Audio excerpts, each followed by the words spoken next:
When will leaders lead? Our people are watching. If 1/3 of the world literally prospers and the other 2/3 of the world live under siege and face calamitous threats, leaders must not fail those who elect them to lead.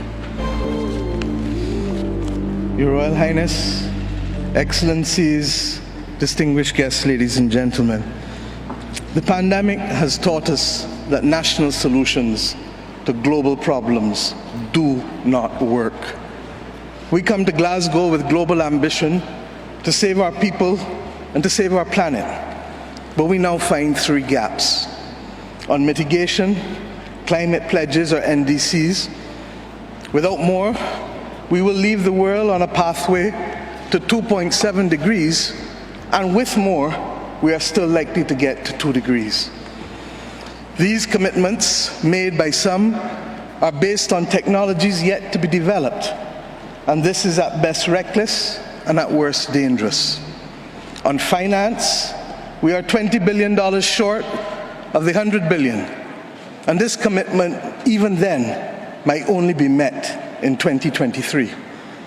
On adaptation finance remains only at 25%, not the 50-50 split that was promised nor needed given the warming that is already taking place on this earth.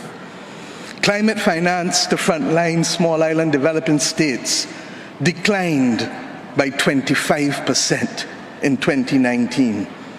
Failure to provide the critical finance and that of loss and damage is measured, my friends, in lives and livelihoods in our communities. This is immoral and it is unjust. If Glasgow is to deliver on the promises of Paris, it must close these three gaps.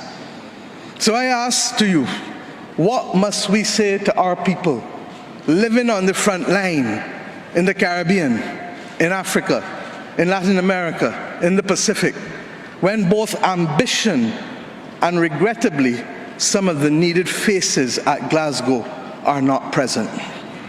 What excuse should we give for the failure? In the words of that Caribbean icon, Eddie Grant, will they mourn us on the front line? When will we, as world leaders across the world, address the pressing issues that are truly causing our people angst and worry, whether it is climate or whether it is vaccines? Simply put, when will leaders lead? Our people are watching, and our people are taking note.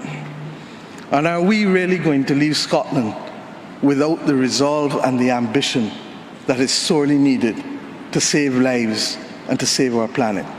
How many more voices and how many more pictures of people must we see on these screens without being able to move? Or are we so blinded and hardened that we can no longer appreciate the cries of humanity? I have been saying to Barbadians for many years that many hands make light work. Today, we need the correct mix of voices, ambition, and action. Do some leaders in this world believe that they can survive and thrive on their own? Have they not learned from the pandemic? Can there be peace and prosperity if 1/3 of the world literally prospers and the other 2/3 of the world live under siege and face calamitous threats to our well-being? What the world needs now, my friends, is that which is within the ambit of less than 200 persons who are willing and prepared to lead. Leaders must not fail those who elect them to lead. And I say to you, there is a sword that can cut down this Gordian knot, and it has been wielded before. The central banks of the wealthiest countries engaged in $25 trillion of quantitative easing in the last 13 years. 25 trillion. Of that, 9 trillion was in the last 18 months to fight the pandemic. Had we used that 25 trillion to purchase bonds, to finance the energy transition, or the transition of how we eat, or how we move ourselves in transport, we would now today be reaching that 1.5 degrees limit that is so vital to us. I say to you today in Glasgow that an annual increase in the SDRs of $500 billion a year for 20 years, put in a trust to finance the transition, is the real gap, Secretary General, that we need to close, not the 50 billion being proposed for adaptation.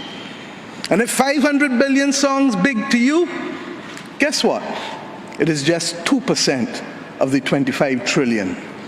This is the sword we need to wield. Our excitement 1 hour into this event is far less than it was 6 months ago leading up to this event. Can we, with those voices and these speeches from Sir David and others, find it within ourselves to get the resolve to bring Glasgow back on track?